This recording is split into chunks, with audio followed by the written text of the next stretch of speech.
안녕하세요, 맥스임입니다. 오늘은 많은 분들이 굉장히 어렵게 생각하시는 리서치 스테이트먼트에 대해서 한번 말씀을 드려보고자 하는데요. 이게 사실 큰 틀만 좀 잡을 줄 알면 그렇게 뭐 어렵고 그런 글은 아닌데, 아무래도 박사과정 학생들이나 포닥하시는 분들이 이 따로 트레이닝을 받지도 않을 뿐더러 이 뭐 연구 계획서를 쓰거나 뭐 연구 제안서를 쓰고 하는 경험들이 그렇게 많지 않기 때문에 이 리서치 스테이트먼트 쓰는 거를 좀 어렵게 생각을 하시는 것 같더라고요. 그래서 오늘은 이 연구 리서치 스테이트먼트를 좀 효과적으로 쓸 수 있는 몇 가지 공식들이랑 팁들을 좀 알려드리려고 하니까 유익한 시간이 되셨으면 좋겠습니다. 그럼 시작하겠습니다. 자, 이제 리서치 스테이트먼트라는 게 뭐냐? 이 한국어로 굳이 번역을 하면 연구계획서 정도가 될 것 같아요. 근데 이게 사실 정확한 번역은 아니라고 봅니다. 그 이유는 제가 잠시 뒤에 설명을 드릴 건데, 일단 리서치 스테이트먼트에서 가장 중요한 건 세 가지. 그동안 내가 뭘 했는지, 그래서 뭘 이뤄냈는지, 그리고 앞으로 뭘 할 건지. 그래서 말하자면 리서치 스테이트먼트라는 거는 본인이 연구자로서 지금까지 이제 걸어온 길, 그리고 앞으로 걸어갈 길을 보여주는 어떤 하나의 뭐 이정표 같은 글이라고 생각을 하시면 될 것 같습니다. 그래서 아까 말씀드렸다시피 연구 계획서라고 번역을 하면은 조금 말이 안 되는 게 이게 뭐 계획만 디립다 적는 게 아니라 뭔가 어떤 그 스토리 라인이 좀 있어야 된다라는 걸 말씀드리고 싶고요. 어, 그럼 우선 전반적으로 그 리서치 스테이트먼트를 좀 효과적으로 쓸 수 있는 어떤 스토리 라인 같은 걸 좀 잡아본다면, 제가 대부분의 경우에 잘 쓴 리서치 스테이트먼트들은 보통 다음과 같은 구조를 가지는 것 같아요. 그래서 제일 첫째로, 제일 첫 장 제일 앞에 오는 첫 문단은 이제 본인이 어떤 연구를 하는 사람이다라는 거를 이제 프레임을 설정하는 문단입니다. 그래서 지난번 영상에서 CV 그 어떻게 쓰는지 말씀을 드릴 때도 그 앞장에서 이제 프레이밍 같은 걸 좀 하면은 좋다라고 말씀을 드렸었잖아요. 그래서 CV에서 썼던 프레이밍대로 리서치 스테이트먼트에서도 마찬가지로 이제 본인이 어떤 사람이다라는 거를 프레이밍을 해주는 겁니다.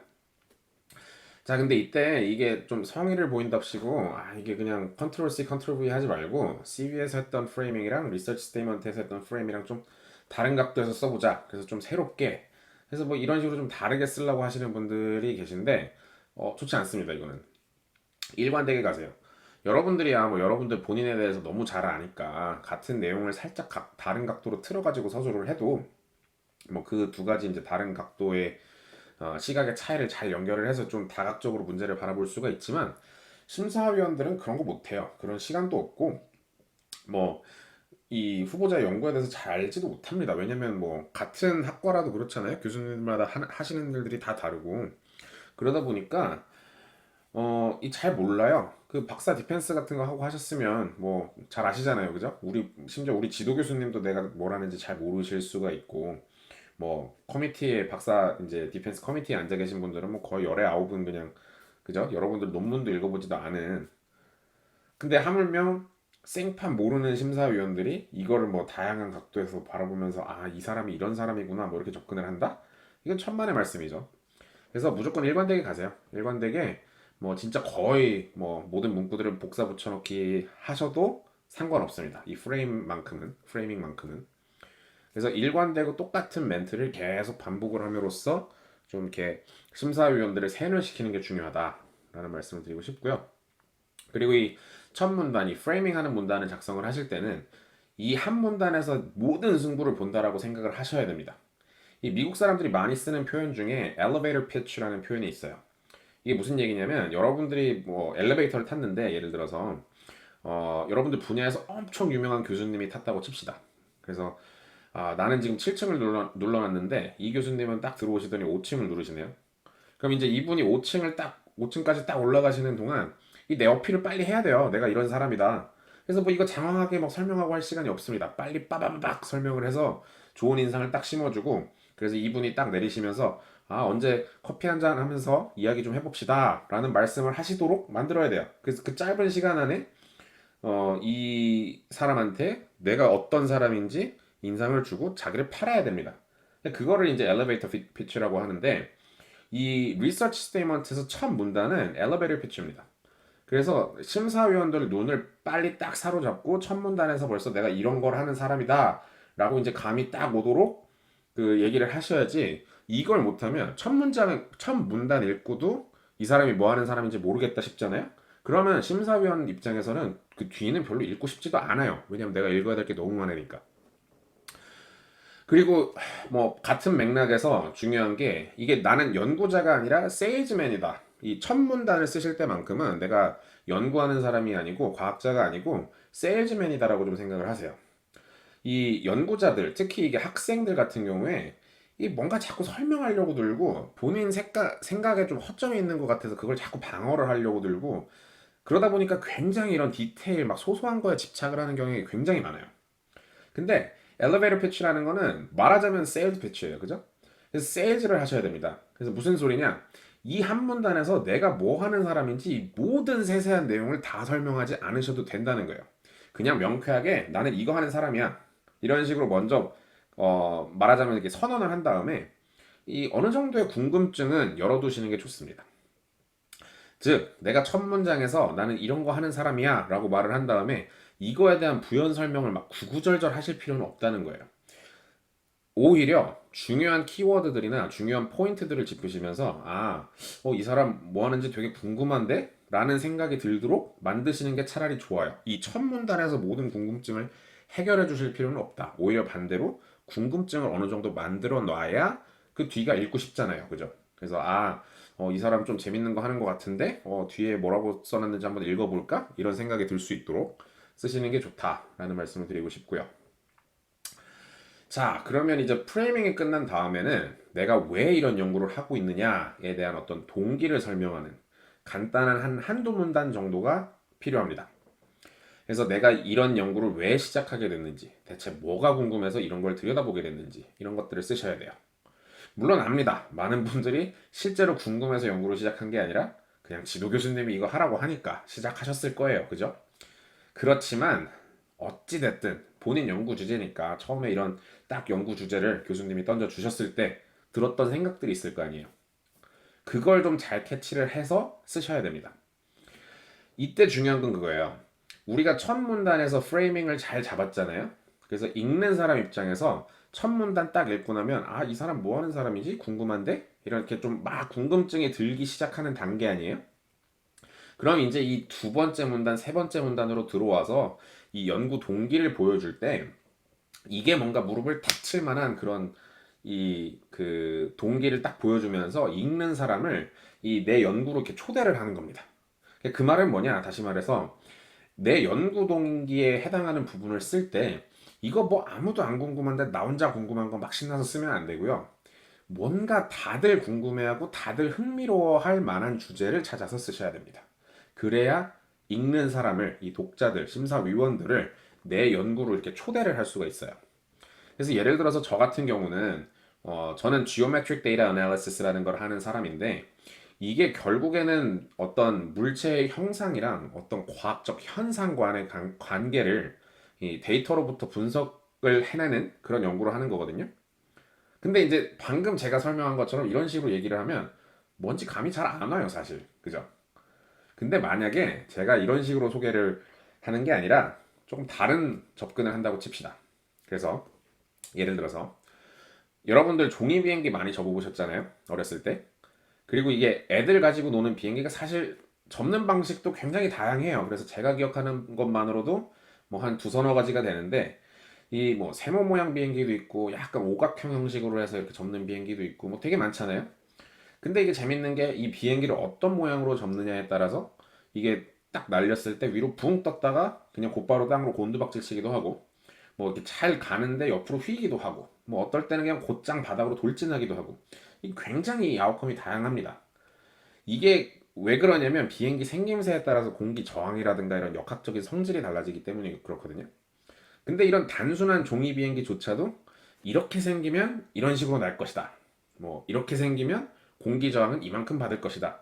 이거를 계산하고 시뮬레이션 하는 게 굉장히 복잡합니다.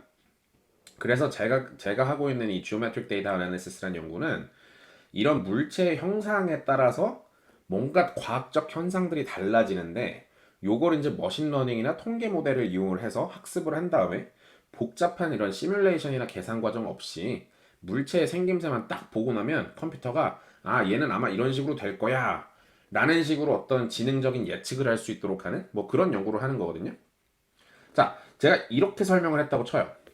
어때요? 제가 처음에 그냥 Geometric Data Analysis는 뭐다 뭐다 뭐다라고 그냥 무미견조하게 이렇게 디파인을 하는 것보다 이런 종이 비행기 같은 어떤 친숙한 예시를 들어서 이게 이런 겁니다라고 설명을 드리니까 감이 더 잘 오잖아요, 그죠? 그리고 확실히 종이 비행기는 뭐 뭔지 다 아니까, 그죠? 어렸을 때 종이 비행기 안 만들어 본 사람이 어디 있겠어요?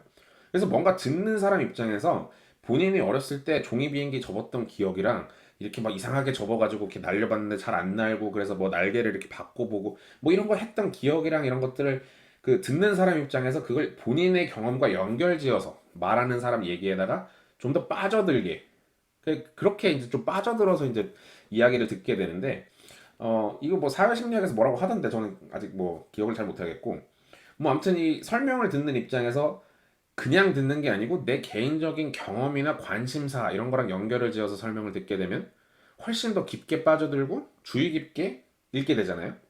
그래서 이거를 연구 동기 파트에서 하셔야 돼요. 그래서 내가 이 연구를 시작하게 된 계기가 이러이런 게 궁금해서 시작을 한 건데 너도 이런 경험 있지? 너도 이런 거 궁금해 본 적 있잖아. 그래, 내가 그래서 이게 진짜 궁금해서 이런 연구를 시작을 한 거야. 라는 식으로 좀 그 읽는 독자랑 독자의 개인적인 경험이랑 좀 연결을 하려고 시도를 해보세요. 그래서 이런 식으로 해서 그 내가 하는 연구에다 이렇게 초대를 계속 이렇게 그 읽는 사람을 이렇게 좀 빨아들이는 식으로 글을 쓰시게 되면 사실 거의 절반은 게임 끝이라고 보시면 됩니다. 이 모티베이션 섹션까지 해서. 자, 그래서 이 연구 동기까지 다 썼으면 사실 그 뒤는 쉬워요.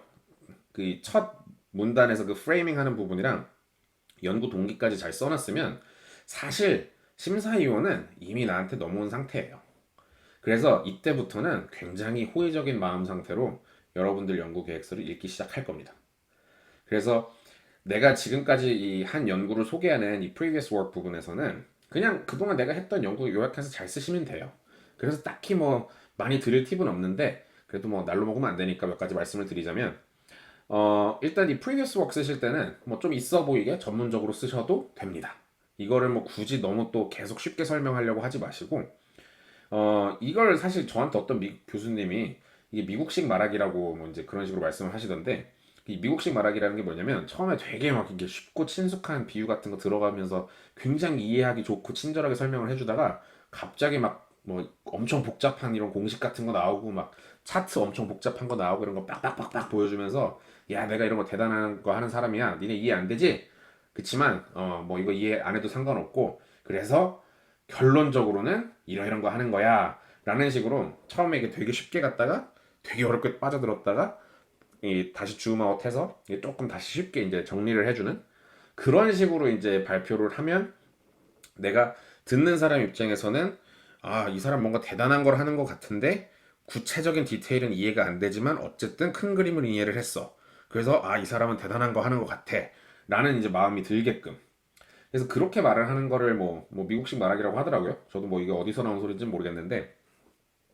그래서 실제로 그 발표 같은 걸 잘하는 분들이나 글을 잘 쓰는 분들은 이런 식의 어프로치를 많이 쓰십니다. 그래서 어차피 우리가 이 첫 번째 문단 그 프레이밍 하는 부분이랑 그 두 번째 세 번째에서 이제 모티베이션 그 연구 동기 쓰는 부분에서 굉장히 하이 레벨에서 알기 쉬운 비유 써가면서 내 연구에 대해서 쉽고 친절하게 설명을 했잖아요.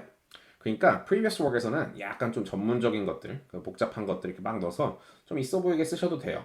봤지 내가 이런 대단한 거 하는 사람이야. 나 이렇게 수학 잘해. 뭐 이런 식으로 좀 전문적인 내용을 가지고 잘난 척을 하셔도 된다라는 말씀을 드리고 싶고요. 또 한 가지 뭐 드리고 싶은 말씀은 앞에서 이제 했던 스토리 라인이랑 연결이 좀 되도록 쓰시는 게 좋다. 그래서 예를 들어서 많이들 하는 실수가 이걸 굳이 previous work이라고 해서 고지고대로 이걸 시간 순서대로 쓰시더라고요. 그래서 이거를 본인이 연구했던 내용, 뭐 논문 썼던 내용을 이걸 순차적으로 이제 그 시간 순으로 나열을 하시는데 그러실 필요 없습니다. 스토리를 만드세요. 스토리를 만드는데 좀 초점을 두시라고 말씀을 드리고 싶은데 예를 들어서 내가 쓴 논문 중에 A라는 논문이 있고 B라는 논문이 있는데 실제로 뭐 논문 제출하고 퍼블리시 한 거는 A가 먼저고 그 다음에 뭐 한 2, 3년 뒤에 B라는 논문이 나왔지만 논리 구조상 B라는 논문이 먼저 앞에 나와서 배경 지식을 깔아주고 그 다음에 A라는 논문이 나온 게 낫겠다 싶으시면 그렇게 하셔도 돼요. 굳이 이거 순서 안 맞춰도 됩니다. 그래서 제가 강조하고 싶은 내용은 뭐 이 프리비어스 워크와 관련해서는 뭐 딱 요 정도가 되겠고요. 뭐 그거 말고는 사실 프리비어스 워크 적는 부분은 굉장히 쉽습니다. 왜냐면 그동안 내가 논문 쓰면서 뭐 여기저기서 썼던 말들, 뭐 써놨던 문구 같은 것들 잘 짜집기 해서 뭐 결과 같은 것도 이미 다 뭐 그 이미지랑 이런 거 다 만들어 놓은 거 있고 갖다 붙여 넣으면 되잖아요. 그래서 이거는 진짜 논리적으로 정렬만 좀 잘 해서 보여주시면 된다라는 거고요. 그래서 이제 그런 얘기 다 하셨으면 그 다음은 이제 내 연구의 현재 가치 그리고 그동안의 성과 뭐 이제 이런 내용들을 좀 쓰시면 됩니다. 그래서 여기서는 이 어치브먼트 부분은 진짜로 그냥 말 그대로 잘난 척하는 부분이에요. 그래서 뭐 내가 쓴 논문이 뭐 최초로 이런 걸 밝혀낸 논문이라든가 뭐 아니면 내 연구로 인해서 옛날에는 못했던 이런 게 가능해졌다든가 아니면 또 뭐 옛날에는 사람들이 이런 식으로만 그 이 문제를 바라봤는데 내 연구에서는 이런 좀 색다른 시각으로 접근을 했다든가 뭐 아니면 또 뭐 이런 연구로 어떤 상을 받았다든가 뭐 이런 좀 나 잘났어 하는 얘기들을 쓰시는 부분이고요. 뭐 이런 잘난 척하는 거에 대해서는 뭐 여러분들이 본인 연구를 더 잘하실 테니까 제가 뭐 길게 말씀드릴 건 없습니다. 아마 프리비어스 워크 쓰는 것만큼이나 이 어치브먼트 관련된 내용도 쓰는 게 뭐 어렵지 않으실 거예요. 근데 딱 한 가지만 제가 강조를 하고 싶은 거를 말씀드리고 넘어가자면 이 어치브먼트 내용을 쓰실 때 그 아까 제일 처음 도입부 그 프레이밍 하는 문단이랑 연구 동기 쓰는 부분에서 이 어느 정도 좀 복선을 깔아놨잖아요. 이 복선 내용이 어치브먼트 섹션쯤 와서는 이게 빵 터져서 이제 해결이 된다든가 아니면 거의 이게 해결되어가는 모습을 보여주셔야 된다는 겁니다. 그래서 단순히 그냥 막 무턱대고 잘난 척을 하는 게 아니고 앞에 내가 아까 했던 말, 앞에 내가 그 얘기했던 리서치 퀘션이나 이런 내가 이 연구에 관심을 갖게 된 계기, 뭐 이제 이런 것들에 맞게 좀 연관을 지어서 그 스토리 라인 내에서 이런 잘난 척들을 하시라는 게 이제 요점이고요. 그래서 아까 그 종이 비행기 얘기를 다시 들자면 그래서 내가 이러이러한 연구를 했고 이러이러한 수학적 방법론이랑 알고리즘을 만들었는데 내가 이 만든 알고리즘 덕분에 이제 이 종이 비행기의 생김새를 보고 아 대충 얘가 어떤 식으로 날겠다 하는 거를 굉장히 쉽게 추측을 할 수 있게 됐다. 뭐 이제 이런 식으로 어느 정도 앞에서 그 복선을 깔아줬던 내용이랑 연결을 좀 지어주셔서 설명을 하시는 게 좋다. 아 그리고 한 가지 더 말씀을 드리자면 이 부분에서 이제 앞으로 내가 미래에 어떤 연구를 할 건지 이거를 설명하기 위한 발판을 어느 정도 또 깔아두셔야 돼요. 그래서 앞에서 깔아놨던 복선을 어느 정도 해결해주는 역할도 하지만 여기서 또 새로운 복선을 깔아서 그 뒤쪽에 이제 그 향후 연구 얘기하는데 좀 도움이 될 수 있도록. 그래서 내가 처음에 가진 궁금증, 그 앞에 도입부에서 썼던 궁금증을 여기까지는 해결했는데 뭐 아직 이런 건 모른다라든가 아니면 나는 지금 그 처음에 아까 말했던 그 궁금증을 해결하기 위한 방향으로 이러이런 식으로 연구를 하고 있다. 라든가 이런 좀 분명한 경로가 이렇게 그 트라젝토리가 보이도록 그렇게 좀 쓰셔야 된다라는 말씀을 드리고 싶고요. 자, 그럼 이제 거의 마지막에 들어오는 게 향후 계획인데 이 많은 분들이 이 향후 계획을 굉장히 짧고 간단하게 쓰시더라고요. 왜냐면 previous work이랑 내 잘난 척하는 부분에서 너무 이게 장황하게 떠드느라 이 페이지 분량을 이미 다 채워버렸으니까. 그래서 향후 계획 부분에서는 굉장히 형식적으로 쓰시고 굉장히 그냥 대충 쓰시더라고요. 근데 그렇게 하시면 진짜 안 됩니다. 이 심사위원 관점을 한번 가볼게요. 자, 처음에는 이게 프레이밍 하는 부분이랑 그 연구 동기 문단 재밌게 읽었어요. 그죠? 그러면 사실 이때부터는 가드를 좀 내려요. 가드를 좀 내리고 왜냐면 이게 이 후보자가 하는 말에 이미 난 넘어갔으니까 이제 이미 이 사람이 하는 연구에 대해서 호의적이게 됐으니까 그때부터는 가드를 좀 내립니다. 그리고 게다가 이제 아까 previous work 부분은 좀 전문적인 내용 쓰셔도 된다고 했잖아요. 그럼 이게 심사위원 입장에서는 어떻냐면 뭐 이미 나는 이 사람 하는 연구가 어느 정도 좀 마음에 들어. 그 이해가 되는 것 같아. 그래서 뭐 이런 수식이랑 도표 같은 거 뭐 어려운 거 좀 있는 것 같으니까 뭐 이거는 뭐 그냥 그런가 보다 하고 넘어가게 되고 그죠? 진짜 자기 분야 아닌 이상. 그래서 이 중간에 이런 기술적인 내용 그렇게까지 꼼꼼하게 안 봐요. 대부분의 경우에 그냥 쓱 읽고 내려갑니다. 그러다가 어디서 다시 정신을 차리고 제대로 읽기 시작을 하느냐? 이 향후 계획 요 부분에서부터 다시 제대로 읽기 시작을 해요. 왜냐면 오케이 뭐 중간에 했던 연구는 뭐 너 상도 많이 받았고 논문도 많이 썼네 오케이 끝. 근데 이 사람이 이제 교수가 되고 나서부터 뭘 할 건지 어떤 비전을 가지고 있는지를 알아야만 당연히 이 사람을 뽑아줄지 말지를 판단을 할 거 아니에요. 그래서 이 부분에서는 이 향후 계획 쓰는 부분에서는 내가 어떤 방향으로 연구를 할 거고 어떤 새로운 질문들을 가지고 있는지를 굉장히 명확하고 이해하기 쉽게 풀어나가셔야 됩니다. 그리고 그 이제 이 새로운 문제들을 풀어낼 계획이나 비전이 있다는 거를 명확하게 보여주셔야 됩니다. 그리고 여기서 제가 진짜 100번 강조해도 모자르지 않은 말씀을 하나 드리면 이게 많은 후보자들이 대학원 졸업하고 바로 지원을 하든가 아니면 뭐 포닥을 좀 몇 년 하다가 지원을 하는 경우들이 많잖아요. 그러다 보니까 이게 아직 마인드셋 자체가 이 디펜스 준비하는 박사과정 학생 마인드셋이에요. 이 학생 마인드셋이라는 게 뭐냐? 이게 약간 좀 주눅도 들어있고 하도 지도교수나 리뷰어들한테 많이 까여가지고 대답도 굉장히 디펜시브하게 하고 그리고 연구에 대한 계획도 굉장히 수동적이에요. 난 이거 빨리 좀 끝내고 졸업하고 싶은데 그 미래에 대해서 그렇게 크게 생각 안 하게 되잖아요. 그러다 보니까 별로 그렇게 막 큰 그림도 없고 그리고 이렇게 뭐 이렇게 말하는 스타일 자체가 굉장히 이런 디테일 중심적인 그리고 굉장히 디펜시브한 그런 이제 식의 말하기를 하게 되는데 이건 사실 나중에 그 잡턱이나 이런 데 인터뷰 그 전화 인터뷰 이런 거 할 때에도 해당하는 얘기인데 뭐 그건 이제 다른 영상에서 말씀을 드리도록 하고 이 그러다 보니까 이 모든 거를 약간 실무자 관점에서 보고 이게 숲은 못 보고 약간 나무만 보는 경향이 있는데 이 향후 계획 쓰는 섹션을 그렇게 쓰시면 안 됩니다. 절대로. 이 향후 계획 섹션은 결국에 이 사람이 교수가 되면 얼마나 잘할 거냐 라는 걸 보는 거잖아요. 그러니까 이걸 쓰실 때는 학생 마인드셋을 쓰시면 안 되고 난 이미 교수다. 난 이미 교수가 됐다 라고 생각을 하고 좀 최면을 건 상태에서 쓰셔야지 이거를 그 이 막 디펜스 마친 박사과정 학생 마인드셋에서 쓰시면 안 된다는 겁니다. 그렇다면 과연 교수 마인드셋은 뭐냐? 일단 교수들은 디테일을 볼 시간도 없고 그리고 이게 이제 하는 업무의 특성상 큰 그림을 보게 돼 있어요. 그래서 단순히 이제 연구의 기술적인 내용 자체뿐만 아니고 뭐 학생을 고용한다든가 일을 나눠준다든가 아니면 뭐 학생들을 가르치기도 하고 트레이닝도 해야 되고 뭐 과제도 따와야 되고 그 다음에 이거를 내가 하고 있는 연구를 수업에도 좀 반영을 해서 수업도 좀 개발을 해야 되고 이런 연구 외적인 부분에서 사실 교수가 하는 일이 굉장히 많습니다. 그래서 그런 내용들을 좀 클리어하게 쓰셔야 되고 이런 내용들이 들어가야만 이 사람이 교수를 하면 성공을 하겠구나 라는 이제 확신이 오거든요.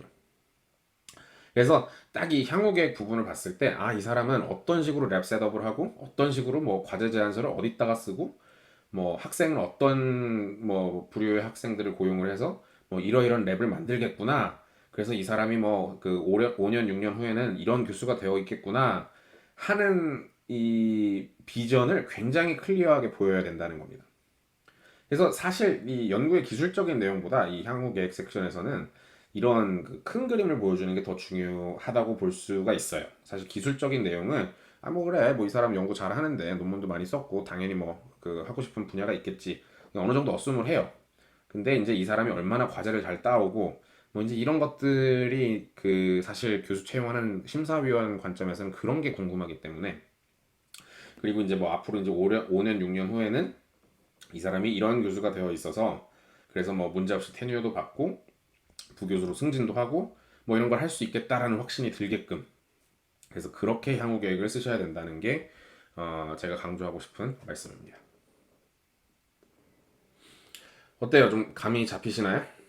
자, 이제 제가 구체적인 내용을 어떻게 쓰는지에 대해서 말씀드렸으니까 뭐 그 밖에 좀 잡다한 팁을 몇 가지 드리고 마치도록 할게요. 그 제일 첫 번째로 제가 말씀드리고 싶은 거는 이 두괄식 혹은 양괄식으로 글을 쓰시라는 겁니다. 이게 제가 지켜본 결과 이 미국 사람들이랑 아무래도 미국에 살다 보면 미국 사람들이랑 한국 사람들을 좀 비교를 하게 되는데 이 한국 사람들 특징이 서론이 길어요. 이게 왜냐면 제 생각에는 어렸을 때부터 이 기승전결 이걸 세뇌를 당하거든요. 근데 이거 사실 굉장히 학교에서 잘못 가르치고 있는 겁니다. 기승전결로 글 쓰는 거는 사실 소설이나 뭐 이런 극을 쓸 때 기승전결로 쓰는 거고 뭐 일상생활에서 대화를 한다거나 토론을 한다거나 뭐 보고서를 쓴다거나 에세이를 쓴다거나 뭐 대부분 일상생활에서 하는 글쓰기 혹은 말하기를 할 때는 무조건 결론 먼저 나오고 그 뒤에 부연 설명이 따라오는 이런 두괄식으로 내용을 구성을 한다든가 혹은 결론 나오고 부연 설명한 다음에 다시 결론을 반복해서 강조하는 형식으로 양괄식으로 글을 쓰셔야 된다는 겁니다. 생각해보면 우리가 살면서 소설을 쓸 일이 뭐가 있어요. 진짜 업이 작가이신 분들 말고는 소설 같은 거 쓸 일이 없잖아요. 그래서 기승전결은 그런 분들 그 업이 작가이신 분들 말고는 기승전결로 글을 쓸 일이 전혀 없습니다. 근데 이게 학교에서도 하도 이 기승전결 공식처럼 이렇게 막 달달달달 외우게 시키니까 이게 은연중에 그래서 다 말을 그런 식으로 해요. 구구절절 서론이 길고 한참 듣고 있어도 무슨 말을 하겠다는 건지 도대체 뭔 소린지 모르겠고, 그래서 학생들이 뭐 유학 오면 토론 같은 거, 이 한국 학생들이 유학 오면은 토론 같은 거 잘 못하는 이유가 이게 본인들은 영어 때문이라고 생각을 하는데 다들 보면은 기승전결로 약간 이 토론해야 되는데 약간 대서사를 어떤 쓰고 있는 그런 걸 많이 보게 되는데요. 이 토론하는데 나한테 주어진 시간도 짧고 그 안에 빨리빨리 남을 설득을 시켜야 되는데 이 뭐 아주 구구절절입니다. 그냥 거기다가 이제 뭐 영어까지 딸리면 당연히 이제 토론 같은 건 진행도 안 되는 거고요. 그래서 사실 리서치 스테이먼트 쓸 때뿐만 아니고 뭐 논문 쓸 때도 그렇고 나중에 연구 제안서 같은 거 쓰실 때도 그렇고 뭐가 됐든지 간에 학술적인 글을 쓸 때는 기승전결이 아니라 결기승전으로 쓰셔야 된다. 그래서 예를 들어서 내가 어떤 한 문단을 작성을 한다고 하면 제일 첫 줄을 제일 앞에 그 문단의 제일 앞에 나오는 첫 줄은 무조건 내가 결론적으로 하고 싶은 말, 내 핵심적인 주장을 쓰셔야 돼요.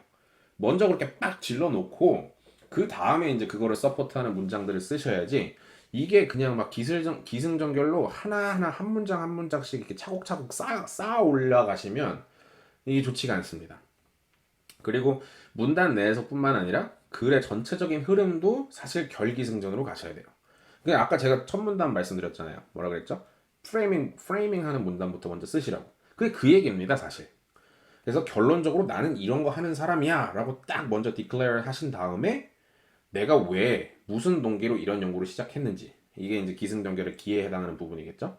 그리고 그동안 이제 해온 연구는 어떤 내용인지, 요건 이제 뭐 한 기승전결에서 승 정도 되는 거고, 그 다음에 이제 마지막으로 내가 그래서 뭘 이뤘는지, 그리고 앞으로는 뭘 할 건지, 요게 이제 다시 그 기승전결의 전에 해당하는 부분. 이런 식으로 쓰셔야지. 이게 그 전형적인 사실 특징인데, 첫 문단에서 저는 뭐 어렸을 적부터 생물학에 관심이 많았고 그래서 대학은 이런 데로 갔고 어쩌고 저쩌고 저쩌고 저쩌고 이 구구절절 이렇게 쓰시면 아무도 안 읽습니다. 이 재밌는 게 이 사실 방금 말씀드린 이 예시가 한국 학생들 전형적인 자기소개서예요. 제가 아마 읽어본 자기소개서들 거의 열의 아홉은 시작이 다 똑같습니다. 저는 어렸을 적부터 어쩌고 저쩌고 뭐에 관심이 많았고 그래서 고등학교 때 뭘 하다 보니 그 관심이 더 커졌고 그래서 뭐 이 한 문단 두 문단 세 문단 이렇게 읽어도 그래서 뭐 이게 뭐가 이 사람이 뭘 하겠다는 건지 이 학교 와서 뭘 하겠다는 건지 뭐 이 감이 안 와요 도통. 그러고 나면 이미 첫인상은 완전 별로잖아요. 그러니까 사실 그 뒤에는 읽지도 않게 되죠. 그래서 이 연구 계획서 쓰실 때는 반드시 두 과일씩 혹은 양과일식으로 쓰셔야 된다 라는 점을 강조를 하고 싶고요. 또 한 가지 팁은 이제 이 페이지 리밋. 이 페이지 리밋이 사실 학교마다 이게 사실 좀 짜증나는 건데 학교마다 페이지 리밋이 다 달라요. 그래서 뭐 두 장만 내라는 데도 있고 어디는 또 뭐 세 장 내라 그러고 어디는 또 다섯 장 내라 그러고, 근데 보면 대부분 다섯 장이 거의 맥시멈이고 그거보다 더 내라는 곳은 제 기억에 없었던 것 같아요. 그런 걸 본 적은 없는 것 같은데 어차피 뭐 그거보다 더 길면 읽지도 못하니까. 그래서 저 같은 경우는 어떻게 준비를 했냐면 일단 다섯 장짜리 풀 버전으로 먼저 작성을 하고 그런 다음에 정말 수없이 많은 퇴고를 하고 뭐 첨삭도 받고 해서 이 어쨌든 이 만족스러운 다섯 장짜리 풀 버전 하나 만든 다음에 요걸 가지고 이제 뭐 중간중간에 군더더기 좀 없애고 다시 읽어가면서 필요 없는 문장 지우고 좀 함축해서 쓸 수 있는 거 함축해서 쓰고 해서 4장짜리 버전 하나 만들고 그렇게 해서 또 저장하고 그런 다음에 또 막 그 다시 처음부터 읽으면서 좀 살 걷어내고 줄여서 3장짜리 하나 만들고 또 다시 이제 그렇게 해서 저장한 다음에 다시 이제 처음으로 돌아가서 또 읽으면서 줄이고 해서 정말 이 피가 나는 고통을 겪어가면서 이제 5장짜리 버전을 4장짜리, 4장짜리를 또 3장짜리, 3장짜리를 또 2장짜리로 줄여가는 과정을 통해서 총 4가지 버전을 만들어서 준비를 해놨고요. 그리고 이제 그래서 이제 채용 공고가 딱 뜨면은 바로바로 페이지 리밋에 맞게 딱 하나 뽑아가지고 이렇게 바로 보낼 수 있도록. 그래서 이거를 준비하는 단계에서 미리 해놓으시면 굉장히 편해요. 특히 나중에 뭐 공고도 여러 개 뜨고 뭐 데드라인도 가까워 오고 이러다 보면은 사람이 좀 지쳐서 이렇게 약간 번아웃 돼서 이렇게 아무것도 하기 싫은 상태가 오기도 하고 이게 약간 좀 패닉도 와요. 그래서 이거를 미리미리 그 리서치 스테이먼트를 쓰실 때 좀 제가 말씀드린 것처럼 처음에 이제 그 풀 버전에서 시작해서 계속 분사를 빼가면서 버전을 여러 개 만들어 놓으시면 나중에 굉장히 편하실 겁니다. 그리고 또 한 가지 팁을 드리자면 이 리서치 스테이먼트를 너무 제네릭하게 쓰시지 말고 약간 그 지원하는 학교마다 좀 튜닝을 해서 좀 이렇게 성의를 보이시는 게 좋다. 그래서 이런 거 튜닝해서 이렇게 좀 커스터마이즈를 할 때 그 제일 만만한 게 거의 그 마지막 장에 향후 계획 쓰는 부분 있잖아요. 거기가 제일 사실 커스터마이징 하기가 좋아요. 그래서 내가 지원하려는 학교가 뭐 이러이러한 분야가 강하고 거기를 중점적으로 미는 것 같다 하시면 향후 계획 써놓은 거를 약간 이제 그 학교 이름도 좀 언급해주고 뭐 이제 니네 학교 이런 거 잘하잖아. 그래서 내가 그동안 한 연구가 이런 식으로 적용될 수도 있을 것 같아. 니네 학교에 뭐 이런 거 하는 교수 있지? 이 사람이랑도 내가 이런 뭐 공동 연구 할 수도 있을 것 같고 뭐 연구 제안서도 같이 쓸 수 있을 것 같고 뭐 이제 이런 식으로 좀 연결고리를 좀 만들어 주시면 굉장히 좋습니다. 근데 이제 이거를 매번 낼 때마다 사실 향후 계획을 다 갈아엎어서 그 학교에 맞게 다시 쓰시려면 힘드니까 그래서 처음에 이걸 좀 염두를 해서 그 최대한 뭐 제네릭하게 쓰시되 뭐 한 두세 문장 정도는 이게 그때그때 약간 변형해서 쓰실 수 있도록 어떤 좀 글을 설계를 해 두시면 이게 나중에 좀 큰 수고 들이지 않고 연구 계획서를 학교마다 커스터마이징을 해서 보내실 수가 있다라는 거고요. 그리고 또 이거는 뭐 굉장히 당연한 소리인데 여러 번 읽어보세요. 한 번 그냥 쓰고 와 다 썼다 하고서는 끝내지 마시고 정말 수십 번, 수백 번 퇴고를 하셔야 됩니다.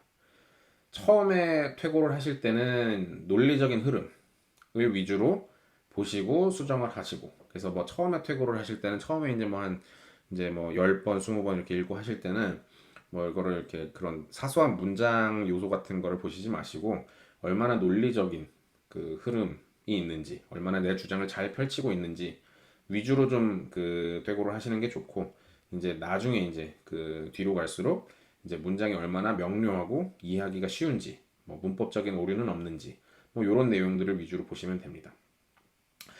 그리고 금전적으로 좀 여유가 있으시면 뭐 전문적으로 이렇게 논문이나 학술 자료, 뭐 이런 영문 교정을 봐주는 업체들이 있어요. 이런 업체들한테 좀 첨삭을 받아보시는 것도 좋습니다.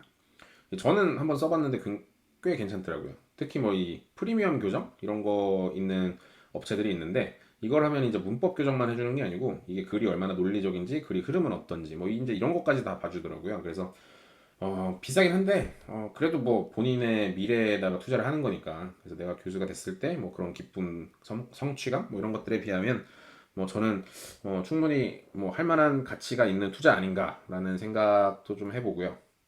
그리고 뭐 이런 돈 드는 방법도 있지만 사실 또 학교에서 그런 글쓰기 센터 같은 거 많이들 운영을 해요. 그래서 그런 데도 한번 가보시면 굉장히 생각보다 피드백을 잘 주십니다. 그래서 그런 거는 뭐 보통 무료로 해주시거나 아니면 굉장히 저렴한 가격에 첨삭을 해주시니까요.